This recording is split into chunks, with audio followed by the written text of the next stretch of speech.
All right, what is up, everybody? So, I'm going to be sharing with you my resume and explaining to you what the recruiters are kind of thinking, or the hiring managers or the hiring team is thinking, as well as explain to you why I have things in a certain way so that you understand how to structure a good resume to increase your chances of getting hired. So, the first things first, people always have different opinions about what you should and should not do on a resume.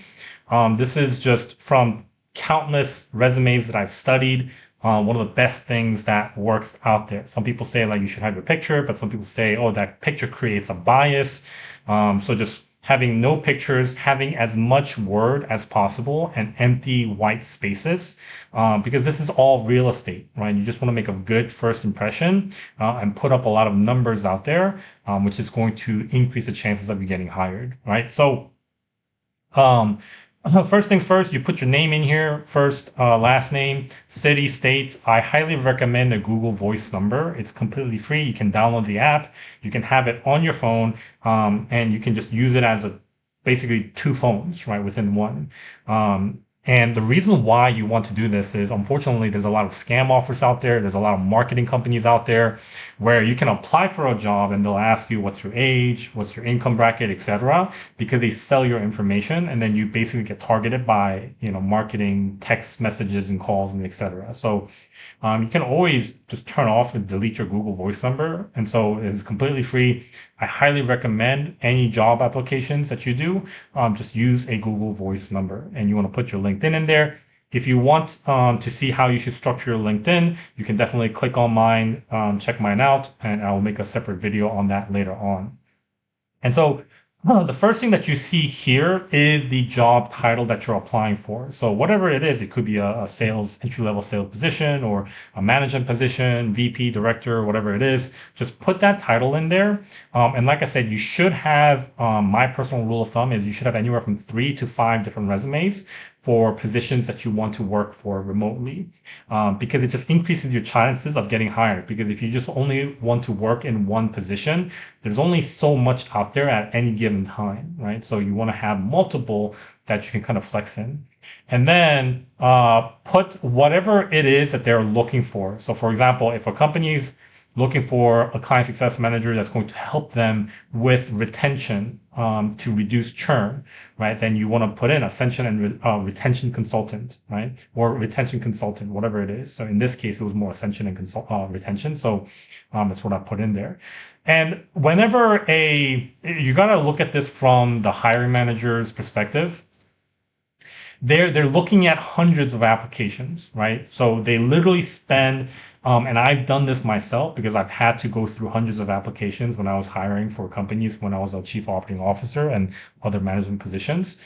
I would only spend anywhere from like 3 to 5 seconds. And if I don't like the layout of I'm just looking for reasons to not look at your resume. So if you have basically a very empty resume with like, I worked at McDonald's and I did this and I'm cool. It's like, cool, I'm not going to look at it. This is so stupid. And I'm just going to exit right away.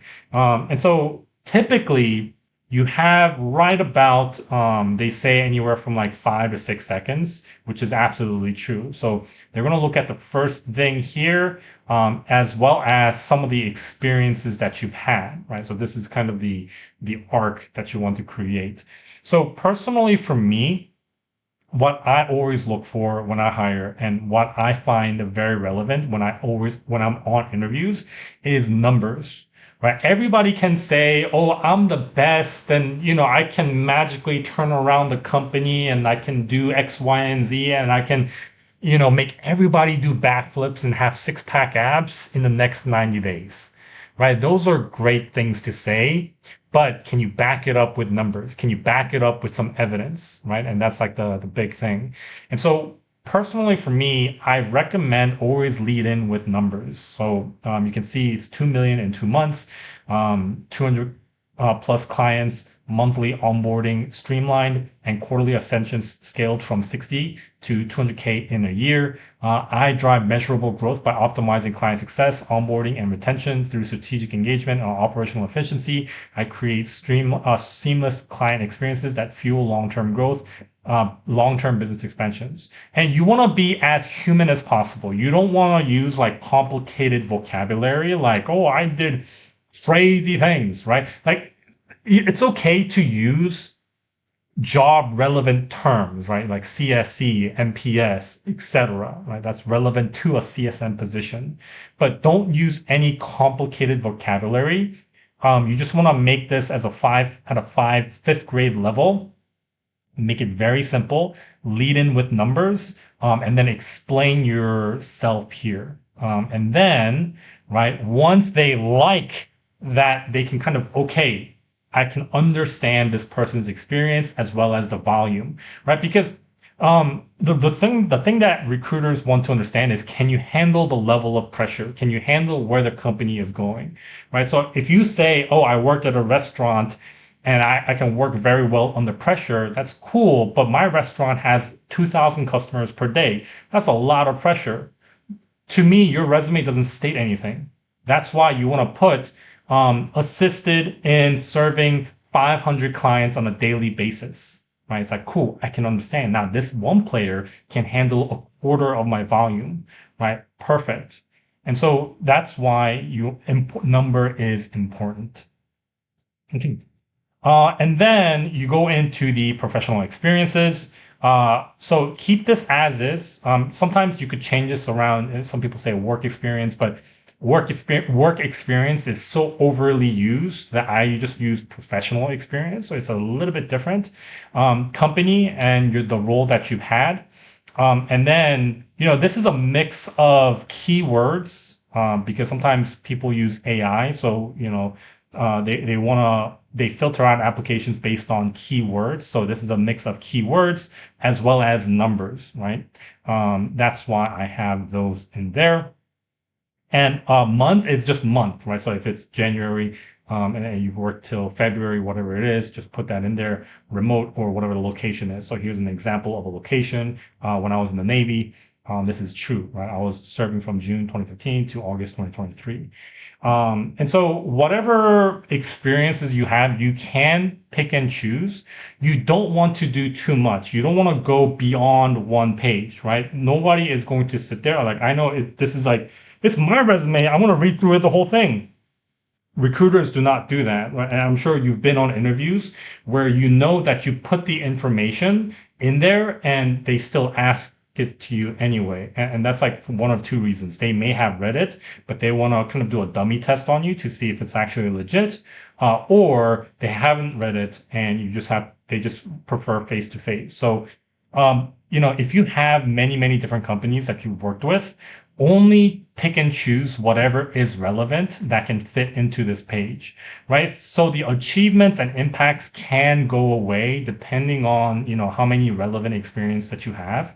But if you don't, right, just put the achievements and impacts, which is more like number focused. Like I've done X, Y, and Z numbers. I've proven. So for example, like I helped one company increase their BBB rating from 1 star to 4.5 star in 45 days. I have a picture of it. I have a lot of visual evidence that I've actually implemented and I've done the things. And so that's kind of the structure that I have. You can see I spaced certain things out very, very intentionally, right? So there's a double space here. There's a certain amount of space from here to the line here, certain amount of space from here to the line here. So just keep that in mind. Don't, if you copy and paste things, just copy and paste it as, so paste without formatting and just fix it up. If you use ChatGPT and you just copy and paste it, just make sure you go through, because some ChatGPT is right about 80% good, but there's 20% of the things that they get the information wrong. So you want to read through it, and at the same time, you want to simplify the language because ChatGPT kind of over complicates the language here and there. So just keep that in mind. Senior Client Success Manager, Chief Operating Officer. I could abbreviate a lot of these things like COO or SR, CSM, but I just lay it out because, you never know who is actually reading these applications. So sometimes I've worked with like eight-figure companies and it's like a 20-year-old that's going through these applications. They don't know what a COO is. And if they don't know, if it requires too much brain power, they just kind of, move away from your application. And so just keep it as simple as possible. And then, yeah, just try to. So, for example, here, technically I didn't have to put my Navy experience, but I wanted to, right? Just to show that I was in the military. I could have put another company that I worked for. But even then, just make sure the military experience aligns with the role that you're putting in. And so if you're having a hard time, well, how does this experience align with that? You can definitely ask ChatGPT. So for example, let's say you were a McDonald's shift manager, and then you're going into a sales management position, right? It's like, cool, how do I do that? Well, when you're a McDonald's manager, did you have to manage people? It's like, yes, 5 people. Cool. Hey, when you're a sales manager, do you have to manage people? Yes, you're going to have to manage X, Y, and Z amount of people. Cool. That management experience transpires over, or in the military, or, when you are a high ranking petty officer or an officer, are you managing people? Yes, cool. You have to translate that experience, manage, a team of 10, right? You don't want to put military specific lingo similar to what I said before. Like I could easily say managed the S6 division of 20 sailors on day-to-day maintenance completion, right? But like a hiring manager for a company that's trying to grow and scale in tech is not going to understand what you're trying to say with S6. Like, it's like, what is that? And then you have this weird back and forth conversation. Just keep it as simple as possible, right? So for example, delivered mission critical aviation support, ensuring efficient operations and resource allocation. Very, very simple, understandable.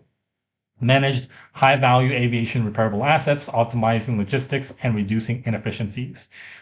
Maintain high-level communication protocols, ensuring seamless operational coordination. Very, very simple, very, very easy to understand. Perfect.